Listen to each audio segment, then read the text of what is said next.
군대를 다녀온 남자분들은 군대를 갔다 온 다음에 한동안 희한한 꿈을 꾸는데 정말 무시무시한 꿈을 꿉니다. 꿈속에서 영장이 다시 나온 겁니다. 여자분들은 아세요? 그 기분을 모를 겁니다. 남자분들만 아는 꿈입니다. 기가 막힌 노릇인데, 그래서 꿈에서 얘기해요. 나 군대 갔다 왔다고. 나 군대 갔다 왔다고. 근데 누구도 그 말을 믿어주지 않습니다. 그러다가 잠을 깨요. 저도 이런 꿈을 숱하게 많이 꿨습니다. 한 번은 예비군복을 입고서요, 동사무소에 가서 꿈속에서 예비군 동대장을 만났습니다. 군번이 안 보이냐고, 여기 군번 번호 다 보이지 않냐고. 갔다 왔다고. 하나네 0303 넷둘 포병 갔다 왔다고. 그런데 예비군 동대장도 안 믿고, 기가 막힌 것은 제 부인도 안 믿어줍니다. 그러다가 이제 군대 가기 전날 이발을 하려고 바리깡을 딱 대다가 깹니다. 딱 드르륵 소리 나는데 잠에서 딱 깨곤 했습니다. 무척 억울하죠. 그런데 괜찮아요. 그런 꿈 1000번을 꿔도 괜찮습니다. 왜냐하면 꿈이니까 깨면 그만입니다. 깨면 그만입니다. 여러분도, 여성분들도 그런 꿈을 꿔보나요? 막 어딘가 쫓기는 꿈, 막다른 골목에 탁 서가지고서 숨이 턱까지 찼는데 저항할 힘을 느끼지 못하고 막 온몸에 힘이 쭉 빠져 있는 상태로 꿈을 깨는 분들도 계실 것입니다. 괜찮아요. 이런 꿈 깨면 그만입니다. 그런데 정말 이것은 꿈이었으면 좋겠는데 꿈이 아닌 현실인 경우가 있어요. 모함을 당해서 억울한 일을 만나서 이걸 아무리 풀려고 해도 풀 수 없는, 풀려고 하면 할수록 더 얽힐 때가 있습니다. 또 인생을 살다 보면 뭔가를 기대했는데 기대했던 결과가 오히려 더 안 좋게 나타날 때가 있어요. 꿈이었으면 정말 좋겠는데 내가 왜 하필이면 이런 병에 걸렸을까? 꿈이었으면 정말 좋겠는데. 때로는 내가 기도했던 기도의 결과를 얻지 못하고 응답이 제대로 이루어지지 않음으로 말미암아 답답할 때도 있고요. 혹 나나 내 가족들이 뭔가를 열심히 살아보려고 했었는데 사면초가 꽉 막히는 경우를 경험할 때도 있을 것입니다. 힘으로도 안 되고 능으로도 안 되고 몸부림쳐도 안 되는 상황이 현실로 다가올 때, 이런 인생의 막다른 골목길을 만나게 됐을 때 혹시 여러분 가운데 그런 분은 없습니까? 우리들은 이 어려움에서 한번 벗어나 보려고 정말 몸부림쳐 봅니다. 그러나 막다른 골목은 우리의 몸부림도 어떻게 해볼 재간이 없는 곳입니다. 내 힘으로 할 수 있는 것이 아무것도 없다고 느껴질 때 우리는 절망할 수밖에 없습니다. 그러나 여러분과 제가 예수를 믿고 있다고 하는 것은 이럴 때 위대한 능력을 발휘할 수 있다는 것과 같은 의미가 있습니다. 하나님의 백성들에게는 절망의 순간에도 언제나 길이 있음을 믿으시길 바랍니다. 예수님은, 성경은 한결같이 우리들에게 절망하지 말라고 얘기를 했지 절망하라고 말한 적은 한 번도 없습니다. 예수님은 인생들이 살면서 아쉬운 일을 만나기도 하고 답답한 일을 만날 것을 예수님은 아셨기 때문에 우리에게 마태복음 7장 7절에서 우리에게 말씀하시죠. 구하라 그리하면 너에게 주실 것이요, 찾으라 그리하면 찾아낼 것이요, 문을 두드리라 그리하면 너에게 열릴 것이니 라면서 우리 인생이 사면초가에 닥칠 때 어떻게 하나님의 위대한 능력을 사용할 것인가에 대해서 답을 주신 적이 있었습니다.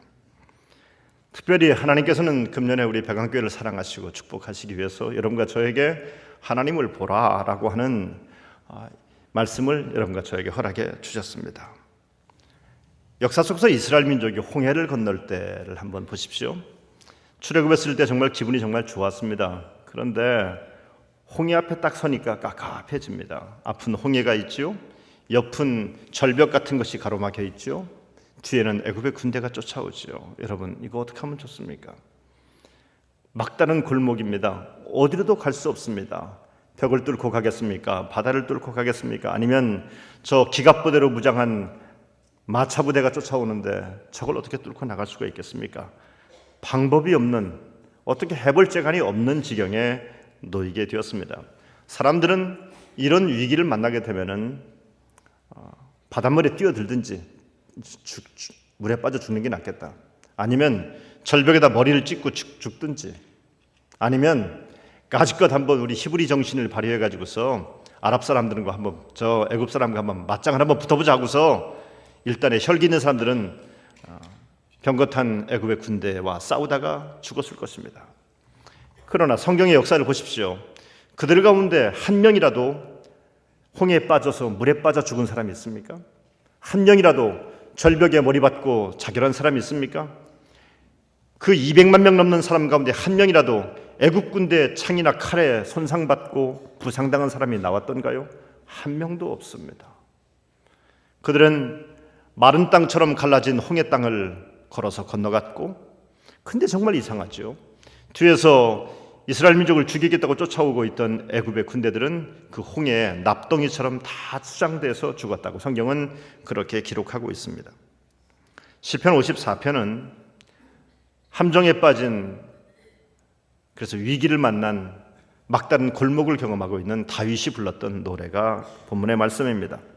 이 시편 54편의 표제를 보면은 그 본문 바로 위에 아주 길게 표제가 나와 있는데 이렇게 쓰여 있습니다. 다윗의 맞서기를 인도자를 따라 현하게 맞춘 노래. 10사람이 사울에게 이르러 말하기를 다윗이 우리가 있는 곳에 숨지 아니하였나이까 하던 때에 10사람들이 사울에게 다윗의 은신처를 고발한 사건이 있었습니다. 그때 다윗의 마음속에 들었던 참담함, 그 막다른 골목의 억울함, 괴로움, 고통, 이 고통이 가득했었는데 그때 불렀던 노래가 오늘 본문의 말씀입니다. 다윗은 민족의 영웅임에도 불구하고 사울의 의심 때문에 모든 직책을 내려놓고 재산도 부인마저도 다 빼앗긴 채 도망자 신세가 됐습니다.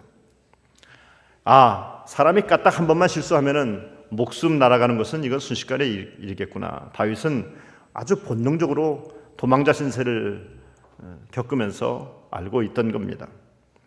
다윗이 사울을 찾아가서 한 번만 살려주세요. 내가 당신 말 잘 들을게요. 이렇게 빈다고 해서 사울이 다윗을 내버려 두겠습니까? 때로는 종종 악한 무리들이 내 말만 잘 들으면 너를 살려줄 거라고 우리를 협박합니다마는 천만의 말씀입니다. 더 악해질 수밖에 없고 더 죽을 일밖에는 없습니다. 다윗은 지금 유대 광야 아둘람 동굴에 숨어 있습니다. 도망자로서 숨어 있는 겁니다. 형편이 정말 형편없습니다. 얼마나 배고팠을까요? 얼마나 추웠을까요? 얼마나 무서웠을까요? 그런데 다윗이 숨어있던 이 아둘람 동굴 근처에 그일라라고 하는 지역이 있었는데 이 그일라 지역에 블레셋 사람들이 쳐들어와서 그일라 사람들의 먹을 것을 다 약탈해 간다는 얘기를 듣습니다. 여러분, 다윗의 형편이 지크가 석자입니다. 그런데 어떻게 그일라 사람을 도울 수 있겠습니까마는, 그런데 다윗의 마음속에 자기 동포들이 그렇게 근처에 있는 사람들이 어려움 당한다는 말을 듣고, 특별히 블레셋 사람에게 어려움 당한다는 말을 듣고서 가만히 있을 수가 없었어요. 그래서 하나님께 기도합니다. 계산적으로 판단한다면은 뭐 기도할 것도 없지요. 내 코가 석자인데 뭘 도와줄 일이 뭐 있어요. 그런데 기도합니다. 이 상황을 잘 설명했던 장이 사무엘상 23장에 나오는 이야기입니다. 사무엘상 23장 2절에서 다윗이 이렇게 말하죠. 다윗이 여호와께 묻자와 이르되 내가 가서 이 블레셋 사람들을 치리이까? 여호와께서 다윗에게 이르시되 가서 블레셋 사람들을 치고 그일라를 구원하라 하시니 라고 말씀하고 있어요. 참 다윗은 정말 순수한 사람입니다. 이렇게 보면 정말 하나님께서 다윗을 아낄 수밖에 없겠다. 우리는 보통 자기 코가 석자면은 아무것도 안 해요. 나만 아껴달라 그럽니다. 그런데 자기가 위험지경에 있음에도 불구하고 나보다 더 억울한 사람, 나보다 더 속상한 사람들을 향해서 손을 펼 줄 아는 넉넉한 사람이었습니다. 그래서 하나님은 다윗을 더 사랑한 것 같습니다. 결국 다윗은 블레셋 사람과 싸워서 그들을 다 그일라에서 쫓아내고 그일라 사람들을 다 구해냈습니다. 성공했습니다. 그일라 사람들 입장에서 봤을 때는 다윗이 얼마나 고마웠을까요? 그래서 먹을 것을 내주고 잘 곳도 허락해 줬습니다. 집도 생기고 먹을 것도 생긴 겁니다. 도망자들에게 꿈에도 소원은 먹을 것과 잘 수 있는 곳이 안전하게 잘 수 있는 곳이 있다면 얼마나 좋겠습니까? 그것이 생긴 겁니다. 이제는 고생 끝 행복 시작이 된 것 같았습니다. 그런데 다윗의 마음속에 어떤 마음이 생겼냐면은 누군가가 아마도 말을 전해주는데 이 그일라 그일라에 살고 있는 10사람들 몇몇이 아마도 현상금을 위해서 그랬겠죠. 사울에게 가가지고서 다윗이 여기 숨어 있다는 말을 전한 것 같습니다. 이것을 다윗이 듣습니다. 괴로운 거예요.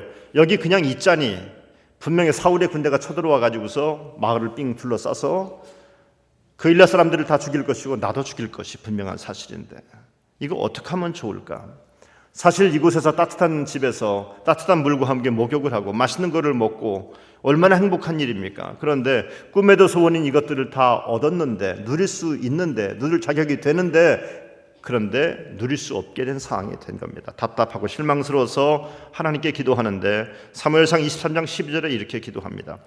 다윗이 이르되 그일라 사람들이 나와 내 사람들을 사울의 손에 넘기겠나이까 하니 여호와께서 이르시되 그들이 너를 넘기리라 하신지라. 하나님, 정말 그일라 사람들이 은혜를 배신할까요? 은혜를 배신하고 나를 팔아먹을까요? 여러분, 사람이 은혜를 기억할 줄 알아야 됩니다. 받은 바 은혜를 잃어버리면 안 됩니다. 특별히 예수 믿는 사람들이 그 은혜를 잃어버리면 안 돼요. 내가 누군가로부터 받은 은혜가 있습니까? 기억하십시오. 여러분, 의리는 깡패들만 지키는 것이 아닙니다. 하나님의 백성들은 은혜에 대한 의리를 저버리지 말아야 됩니다. 내가 저 사람으로부터 귀한 은혜를 받았으니 그 은혜를 지켜야 되는데 오늘 그일라 사람들은 오히려 다윗을 사울의 손에 넘기려고 하는 은혜를 배신하는 사람이 되어버리고 말았습니다. 그런데 하나님도 참 답답한 노릇입니다. 아니, 다윗이 이렇게 안타까운 마음으로 하나님께 기도했다면 하나님께서 이렇게 말씀하는 게 옳지 않습니까? 걱정하지 마. 내가 걔들 입을 확 틀어막아 버릴게. 너한테 신고하려고 하는 애들이 있으면 너 사울한테 신고하려고 가는 놈이 있으면 내가 다리 몽둥이를 확 부러뜨릴게. 뭐 이렇게 말했으면은 정말 하나님 흡족 하나님이 내 마음에 쏙 드는데 하나님의 말씀은 그게 아니었습니다. 그냥 그래, 걔들이 너 배신할 거야. 사실 다윗도 이미 그건 알고 있어요. 뻔한 대답을 하나님이 주시는 겁니다. 답답한 얘기를 하시는 겁니다. 기가 막힌 겁니다.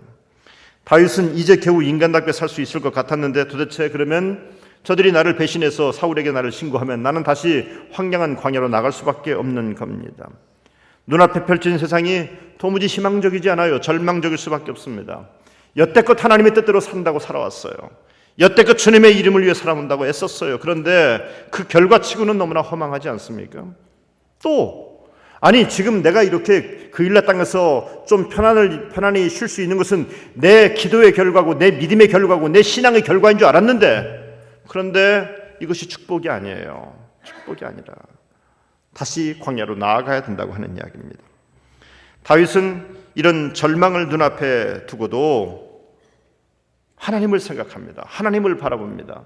저는 시편 54편이 어떻게 보면 상당히 절망적인 시 같지만 저는 절대로 절망적으로 바라보지 않는 아름다운 시로 이 시를 봅니다. 그 이유는 다윗이 이제 그일라의 그 편안한 삶을 때려치고 저 절망의 땅, 깜깜한 땅, 어두운 땅, 낙심의 땅으로 나아가는데 우리가 볼 때는 다윗이 절망적인 것 같은데 다윗은 하나도 절망적이지 않아요.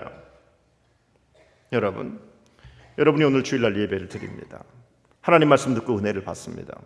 그랬다고 여러분의 월요일 날부터의 삶이 확 180도 바뀌어서 있을까요? 아니에요.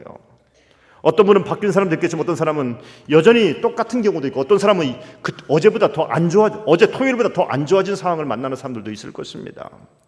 그때 우리는 정말 고민이 됩니다. 이게 뭔가? 나는 정말 하나님께 기도하고 애썼는데 하나님께 예배했는데 내 삶은 왜 바뀌어지지 않는가? 혹시 그런 분들이 있다면 오늘 말씀을 잘 듣게 되기를 바랍니다. 여러분, 종종 젊은 사람들에게 이런 말하지요. 야, 젊다는 것은 못할 일이 없는 거야 라고 말합니다. 그래요, 젊으면 못할 일이 없게 만드는 겁니다. 그러나 그 젊음보다 더 위대한 것, 비교할 수 없을 만큼 위대한 것이 있는데 그것은 하나님의 능력입니다. 하나님의 능력이 임하면 우리는 못할 일이 없는 사람인 줄로 믿으시기를 바랍니다. 만약 다윗이 미련한 자였다면 미래에 어떻게 되든 간에 그냥 나는 그일라에서 그냥 좀 따뜻한 물에 목욕이나 좀 하고 맛있는 양고기나 좀 먹고 포도주나 먹으면서 좀 편하게 좀 따뜻하게 좀 쉴란다 이렇게 생각을 했을 것입니다. 다윗이 지금 싸우는 대상이 누굽니까? 다윗은요 골리앗과 싸울 때도 당당했어요. 해볼만 했어요. 그 이유는 골리앗을 공격할 수 있는 무기가 있었거든요. 골리앗을 돌로 던져서 맞췄어요. 골리앗이 창을 들고 칼을 들고 있었지만 다윗에게도 무기가 있었다니까요. 그런데 오늘 지금 다윗이 싸우는 싸움이 누가 싸움입니까? 사울과의 싸움인데요. 여러분, 다윗과 사울의 싸움에서는요, 사울은 무기가 있었어요. 군대가 3,000명이나 있었고요. 강력한 군대를 3,000명이나 동원해서 다윗을 쫓아오고 있거든요. 그런데 다윗은요, 무기가 없어요. 뭐 이런 싸움이 어디 있어요? 설령 무기가 있어도 죽여서는 안 되는 싸움이에요. 그러니까 사울은 공격해도 되고 다윗은 공격하면 안 되는 싸움이에요. 여러분, 이런 싸움이 어디 있습니까? 이런 말도 안 되는 싸움이 어디 있습니까? 여러분, 뭐 그런 싸움 싸우라면 여러분 어떻게 하겠습니까? 정신 나갔냐고, 내가 지금 미쳤냐고, 왜 그런 싸움을 왜 싸우냐고 이렇게 말할 거예요. 그런데 다윗은 지금 그 싸움을 지금 하고 있는 겁니다. 우리식으로 말하면 이런 겁니다. 다윗도 하나님을 믿는 사람이고 사울도 하나님을 믿는 사람입니다. 지금 유리한 사람은 사울이 절대적으로 유리하지요. 사울은 창도 던지고 칼도 던지고 군대까지 동원해서 화살까지 쏘고 있고 쥐잡듯 이잡듯 하고 있으니 그 얼마나 강력한 군대입니까? 무기입니까? 다윗은 그런 걸 할 수가 없어요. 이렇게 도망치면서 다윗이 불렀던 노래가 시편 54편입니다. 1절에서 다윗은 이렇게 말합니다. 하나님이여 주의 이름으로 나를 구원하시고 주의 힘으로 나를 변호하소서라고 말합니다. 도대체 앞이 보이지 않는 이 막다른 골목 앞에서 다윗이 불렀던 두 가지 요청. 하나님이여 주의 이름으로 나를 구원하시고, 첫 번째 요청입니다. 하나님 나를 좀 구원해 주세요. 나를 구원해 달라는 이 말은 내 생명을 지켜 주십시오. 그래서 잘 먹고 좀 잘 살다가 내 명줄 좀 길게 해주세요. 그런 얘기가 아닙니다. 하나님께서 나하고 약속하신 것이 있지 않습니까? 하나님의 약속이 있지 않습니까? 그 하나님의 약속은 나를 기름 부으셔서 이스라엘의 왕 되게 하시는 것이 하나님의 목적 아니셨습니까? 하나님의 약속 아닙니까? 그래서 하나님 나를 살려주셔서 하나님의 약속을 이루는 자가 되게 해달라고 하나님께 그렇게 기도하고 있는 겁니다. 성도 여러분, 우리가 하나님의 말씀을 외우고 묵상해야 되는 이유가 이겁니다.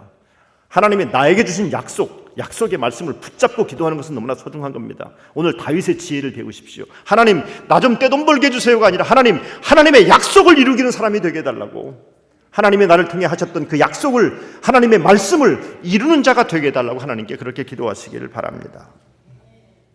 여러분, 근데 안타깝게도 다윗의 현실은 약속과는 너무나 거리가 멀었습니다. 다윗에게 기름을 부어서 왕 되게 하시겠다고 하셨는데 사실 다윗은 지금 죽게 생겼습니다. 하나님은 다윗을 이스라엘의 지도자로 삼겠다고 했는데 이게 약속인데 지금 다윗의 형편은 뭡니까? 현실은 쫓겨다니는 거예요. 쫓겨다니는 여우처럼 그렇게 돼버리고 말았어요. 얼마나 형편없는 지경이 돼버리고 말았습니까? 여러분, 믿음과 현실이 다르게 나타날 때 우리가 갖고 있는 믿음이 현실과 맞으면 정말로 좋아요. 아, 그래, 내 기도의 결과다, 내 믿음의 결과다라고 박수를 칠 수 있다면 얼마나 좋겠습니까? 그런데 믿음의 결과가 현실에 나타나질 않아요. 그때 우리는 어떤 마음이 드냐면은, 아, 하나님이 나를 보호해 주지 않는구나, 하나님이 나를 버렸나 보구나, 하나님이 나를 생각도 하지 않나 보구나, 이런 생각을 갖게 됩니다. 그래서 자꾸만 옛날 신앙으로, 옛날의 삶으로 돌아가죠. 그래, 이런 상황에서는 믿음은 중요한 것이 아니야. 그래도 이런 상황에서는 돈이 중요한 거고 권력이 중요하고 명예가 중요한 거고 지식이 중요한 것이지 믿음이 중요한 것은 아니야 라면서 오늘 내가 당하는 이 막다른 골목이라고 하는 어려운 환경 속에서 믿음은 서프너치 효과도 발휘할 수 없다라고 스스로 판단해버리는, 그래서 믿음의 사람들이 현실에서 실패할 때가 너무나 많이 있습니다. 그런데 여러분, 우리에게 오직 한 가지 남아있는 것이 아직도 있습니다. 여러분의 주머니가 다 털려 있어도, 여러분의 건강이 지금 바닥이 났어도 여러분과 저에게는 아직 남아있는 것이 있습니다. 그것은 하나님의 이름입니다. 이 세상 끝날까지 성도들에게 마지막 순간까지 모든 것들이 다 불타 없어질 터인데 마지막까지 남아있을 것이 있는데 그것은 바로 하나님의 이름입니다. 여러분과 제 안에 있는 하나님의 이름이 있습니다. 여러분, 이 하나님의 이름 때문에 오늘 다윗은 실망하지 않습니다. 지금 광야로 다시 나가는 여러분, 그 무겁고 힘든 발걸음 가운데 다윗의 실망의 발걸음, 실망의 한숨이 한 점이라도 있던가요? 없어요. 다윗은 실망하지 않습니다. 일찍이 이사야 43장에서 하나님은 우리에게 이런 말씀을 하셨습니다. 야곱아, 너를 창조하신 여호와께서 이제 말씀하시느니라. 이스라엘아, 너를 조성하신 자가 이제 말씀하시느니라. 너는 두려워 말라. 내가 너를 구속하였고 너를 지명하여 불렀나니 너는 내 것이다. 성도 여러분, 어쩌면 월요일부터 여러분의 인생이 토요일과 별반 다를 바 없이 어렵고 힘든 일들을 눈앞에 둘 것입니다. 여전히 우리 앞에는 태산과 같은 어려움도 있고 여전히 막다른 골목 앞에 숨이 턱턱 막히게 그 앞에 서야 될 수도 있을 것입니다. 그러나 여러분, 우리를 부르시고 나를 당신의 것이라고 인정해 주셨던 하나님이 여러분과 함께 하십니다. 그 하나님의 이름을 붙잡고 다윗처럼 당당하게 광야 한복판으로 달려나갈 수 있게 되기를 주님의 이름으로 축복합니다. 다윗은 말합니다. 주의 힘으로 나를 피워놓으소서라고 말합니다. 주님, 하나님 보시기에 내가 형편이 없다면 나를 포기하십시오. 그러나 내 믿음이 하나님이 주신 바른 믿음이라 한다면 하나님 나를 끝까지 책임져 주십시오라고 하는 뜻입니다. 여러분, 적당하게 주저앉지 마십시오. 주저앉을 자리를, 누울 자리를 찾지 마십시오. 실패의 자리, 누워서 이제는 끝낼 자리를 찾지 마십시오. 악한 마귀는 매일 우리들에게 말합니다. 주저앉을 자리를 찾으라고, 넘어질 자리를 찾으라고, 이제는 끝났다고 아주 합리적이고 아주 설득력 있게 아주 상식적인 이유를 대가면서 우리들의 인생이 끝났다고, 네 가능성이 없다라고, 내 인생의 가능성은 제로라고 그렇게 말합니다. 그러나 하나님은 우리에게 절대로 그렇게 말하고 있지 않습니다.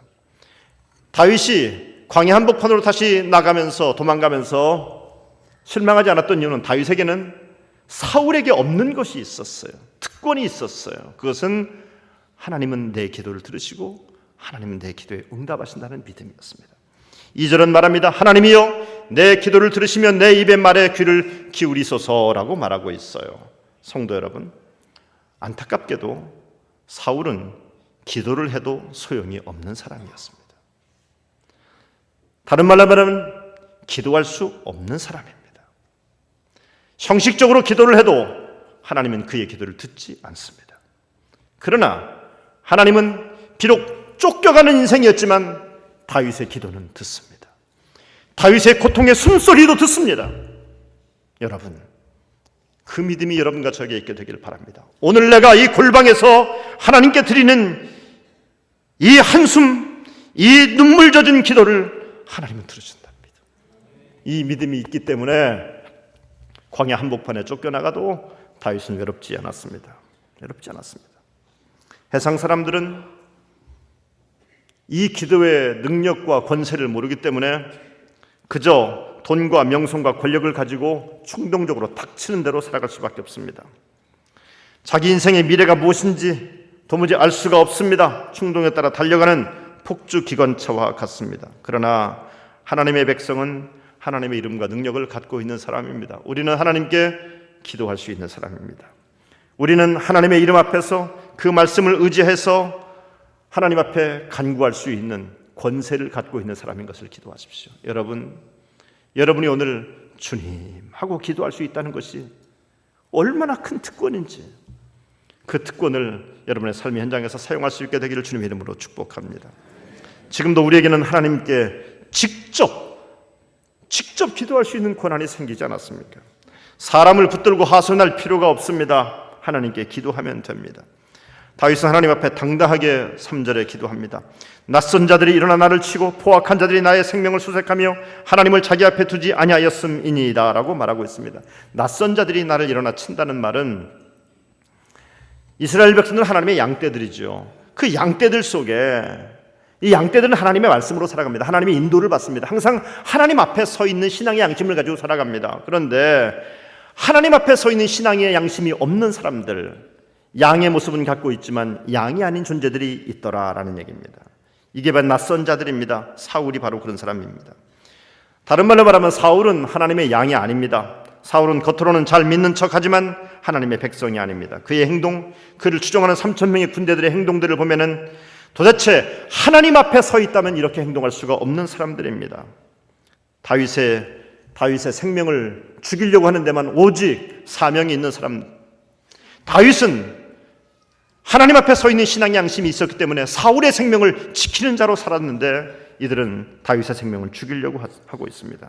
하나님을 자기 앞에 두지 않은 자들이라 성경은 그렇게 말하고 있습니다. 이들은 무슨 일 할 때 하나님의 일을 한다고 말하지만 사실은 핑계에 불과하고 자기 야망과 욕심을 위해서 자기 권세를 얼마나 더 오랫동안 지킬까에 대해서만 고민하는 것이 사울의 생각이었습니다. 오늘도 마찬가지입니다. 얼마나 많은 사람들이 자기의 성공을 위해서 하나님의 이름을 사용하고 있는지 모릅니다. 이들은 하나님의 백성들에게 아주 낯선 자들입니다. 하나님 앞에 서 있지 않는 사람들입니다. 다윗은 그일라 사람들을 돕는 바람에 자기가 그동안 숨어 있었던 아둘람 동굴로도 돌아갈 수가 없게 되었습니다. 다 이제는 발각되었습니다. 완전히 노출되었습니다. 여러분, 우리는 산속에 숨어 들어갈 수가 있는데 이스라엘 땅을 가보십시오. 숨을 데가 없어요. 숨을 데가 없어요. 산이 다 민둥산입니다. 보이기만 하면은 사울의 군사들이 말을 타고 쫓아와서 다윗을 죽일 것입니다. 도대체 피할 곳조차 없게 되었습니다. 사울의 추격은 맹렬하게 되었습니다. 그런데 여러분, 이쯤 되면 오금이 다 저려서 정말 미칠 지경 됐을 텐데, 하나님께 원망을 했을 텐데, 하나님 왜 나를 이렇게 위험지경에 빠뜨립니까? 하나님 이렇게 왜 나를 이 막다른 골목에 도달하게 만들었습니까? 라고 하나님께 원망했을 법인데 성경은 이렇게 노래합니다. 4절, 하나님은 나를 돕는 이시며 주께서는 내 생명을 붙들어 주시는 이십니다. 하나님이 나를 돕고 있습니다. 사울이 내 생명을 주관하는 것이 아니라, 그일라 사람들 당신들이 내 생명을 지켜주는 것이 아니라 하나님이 내 생명을 돕고 있습니다. 지켜주고 있습니다. 붙잡아주고 있습니다. 하나님을 돕는 분이라고 말하고 있어요. 이 돕는 분이라고 하는 말은, 돕는 이시며라는 말은 상담자다 또는 전략가다, 모사다라고 하는 뜻입니다. 전쟁을 하다 보면 그렇죠. 저 앞에 어떤 지형지물이 있는지 내가 모르잖아요. 그러면 전쟁을 하기가 쉽지가 않아요. 그런데 그 부대에 전략가가 있어서 그 적군들이 어떻게 움직일 것을 예측하고 또 지형지물을 어떻게 사용할지를 잘 연구해서 왕에게 또는 장군에게 설명을 하는 사람이 있습니다. 이런 전략가가 있는 부대와 없는 부대는 정말 하늘과 땅 차이입니다. 그런데 다윗이 말합니다. 하나님은 내 인생에 전략을 주시는 분이십니다. 하나님은, 우리는 앞의 일을 알 수가 없어요. 그런데 하나님은 앞서서 보시는 분이십니다. 그러니 앞서서 보시고 전략을 짜주시니 나는 비록 광야 한복판에서 모든 사람에게 노출되어 있는 죽을 수밖에 없는 존재이지만, 그런데 하나님이 나를 돕기 때문에 나는 결코 죽지 않습니다. 생명을 하나님이 붙잡아 주십니다. 왕이 전쟁터에 나가면은 그 옆에서 막 보호해주는 사람들이 막 있지요. 보호대가 있어요. 그래서 왕은 달려가기만 하면 됩니다. 화살이 오면 그들이 다 이렇게 방패로 다 막아줍니다. 적군들이 앞에 서면 그들이 다 치워줍니다. 하나님은 내 생명을 붙들어 주시는 분이십니다. 3,000명이나 되는 사울의 군대가 쫓아온다 할지라도 나는 당당합니다. 여러분, 참 희한한 일이 벌어집니다. 사울은 죽이겠다고 덤벼탕칩니다. 그런데 사울은 한 번도 다윗의 생명에 위협을 가하지 못합니다. 놀랍지 않습니까? 결정적으로 무슨 사울이 막 화살을 쏘는데 그 화살이 무슨 다윗의 무슨 허벅지, 심장에 안 맞고 허벅지에 맞고 무슨 머리통에 맞고 이런 거 아니라 한 번도 생명의 위협을 주지 못해요. 그런데요, 다윗은요, 사울의 생명을 2번씩이나 지켜준 것을 성경은 말씀하고 있습니다. 한 번은 옷자락을 베가고요, 사울을 죽이지 않고 옷자락만 베갑니다. 한 번은 창과 물병을 가지고 갑니다. 창과 물병을 가지고 갑니다. 2번이나 살려줘요. 여러분, 다윗은 사울을 이렇게 살려줍니다. 그런데요, 5절 말씀 보십시오. 주께서는 내 원수에게 악으로 갚으시느니 주의 성실하심으로 그들을 멸하소서. 이게 다윗의 지혜였습니다. 자기가 원수를 갚지 않습니다. 하나님께 맡깁니다. 근데 하나님께서는 악한 자를 반드시 갚으십니다. 사울은 길보아 전투에서 자기 아들들과 함께 다 죽습니다. 전쟁에 나가 다 죽어요. 부하들도 많이 죽습니다. 하나님은 악을 반드시 갚으시는, 심판하시는 분이십니다. 성실하심으로, 성실하심. 여러분, 우리가 죄를 짓고서 이 죄에 대해서 대충 그냥 민기적거려서는 절대로 안 되는 이유가 뭐냐면은, 하나님은 죄에 대해서는 반드시 심판하시는 분이시기 때문에 그런 겁니다. 우리는 다 죄인입니다. 그런데 이게 다 죄인인데 어떤 죄인은 천국에 가고요, 어떤 죄인은 천국에 못 갑니다. 무슨 차이일까요? 죄가 더 심해서 지옥에 갔고요, 죄가 좀 덜 심했기 때문에 천국에 갔을까요? 그렇지 않아요. 죄는 다 같습니다. 그런데 어떤 죄인은 자기 죄에 대해서 참회하고 회개합니다. 하나님 앞에서 철저하게 자기 죄를 뉘우칩니다. 그러면 천국에 갑니다. 그런데 자기 죄를 정당화시키면은, 자기 죄를 참여하지 않으면은 천국에 가지 못합니다. 이것이 하나님의 성실하심입니다. 하나님은 그의 성실하심으로 죄를 멸하시는 분이십니다. 정확하게 내리치셨습니다. 정확한 방법으로 내리치셔서 사울을 심판합니다. 다윗은 하나님이 사울을 심판하시는 걸 보면서 많은 생각을 했을 것입니다. 그래, 맞아. 죄를 지면은 안 되겠구나. 다윗이 훗날 우리아의 밧세바를 범한 이후에 그가 그 죄를 나단 선지자로부터 고발당한 다음에 얼마나 참회하며 회개했습니까? 다윗의 참회 시를 보십시오. 침상이 눈물에 날마다 적어 썩을 만큼 다윗은 그렇게 울면서 하나님 앞에 자기 죄를 인해서 애통하지 않았습니까? 아, 그렇구나. 죄를 가지고서는 살 수가 없구나라는 것을 깨달은 거예요. 사울을 보면서 하나님의 성실하심으로 하나님이 죄를 저렇게 심판하시는구나, 이걸 깨닫게 됐던 겁니다. 다윗은 6절과 7절에서 이렇게 말합니다. 내가 낙헌제로 주께 제사하리이다. 여호와여, 주의 이름에 감사하오리니 주의 이름이 선하심이니이다. 참으로 주께서는 모든 환난에서 나를 건지시고 내 원수가 보응받는 것을 내 눈이 똑똑히 보게 하셨나이다. 다윗은 절망의 순간에도 확신이 가득 찼습니다. 도저히 갈 곳 없는 자신이 안전하게 승리한 것은 전적으로 하나님의 은혜였다고 고백하고 있는 겁니다. 그래서 다윗은 하나님께 감사의 제사를 드리고 있는 겁니다. 사랑하는 성도 여러분, 오늘 성경 속에서 하나님, 주님의 이름이 선하십니다 라고 하는 뜻이 뭐냐면, 하나님 정말 당신은 원더풀, 하나님 정말 원더풀이십니다. 최고입니다. 최고입니다. 여러분, 이게 어떻게 다윗에게만 해당되는 얘기겠습니까? 말씀을 준비하면서 하나님께 이런 기도를 드렸습니다. 하나님, 저도요. 하나님, 저도요. 하나님은 여러분에게도 저에게도 원더풀이십니다. 여러분의 인생의 막다른 골목에 있을 때 하나님의 이름을 사용하시길 바랍니다.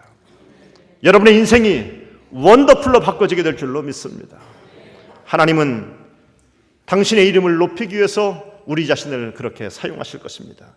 여러분의 막다른 골목의 현장이, 이것이 우리가 저주받고 우리가 고통받고 우리가 세상에서 조롱받기 위해서 하나님이 나를 코너로 본 것이 아니라 하나님께서 나를 간증자로 세우기 위해서, 하나님의 원더풀이심을 드러내기 위해서 나를 이 막다른 골목에 지금 세우고 있는 겁니다. 오늘 이 자리는 내가 통곡하고 낙심하고 누구를 원망하는 자리가 아니라, 내가 처한 이 막다른 자리는 하나님의 원더풀이심을 드러내는 자리가 될 줄로 믿습니다. 악하고 교활한 자들이 여러분 앞에 있을 때 겁먹지 마십시오. 두려워하지 마십시오. 여러분 앞에 아무것도 보이지 않을 때, 여러분 앞에 아무것도 보이지 않는 미래적 미래를 두려워하지 마십시오. 하나님이 여러분에게 원더풀이십니다. 선하신 하나님께서 여러분과 저를 반드시 선한 길로 인도하실 것입니다. 악한 자들이 볼 수 없는 것을 우리는 보고 있고, 악한 자들이 붙잡을 수 없는 하나님의 이름을 우리는 붙잡고 있고, 악한 자들이 감히 할 수 없는 기도를 할 수 있기 때문에 우리는 승리자가 될 줄로 믿습니다. 이 승리의 감격과 기쁨을 누리는 여러분과 제가 되기를 주님의 이름으로 축원합니다. 기도하겠습니다. 은혜의 하나님, 사랑의 주님, 감사합니다. 때로 억울할 때가 많습니다. 때로 악한 이들이 파놓은 함정에 속수무책으로 빠져서 몸부림쳐도 힘써도 용써도 벗어나지 못한 채 눈물 흘릴 때가 많습니다. 하나님, 어쩌면 우리 교우들 가운데 인생의 막다른 골목 앞에 서 있는 분들도 있습니다.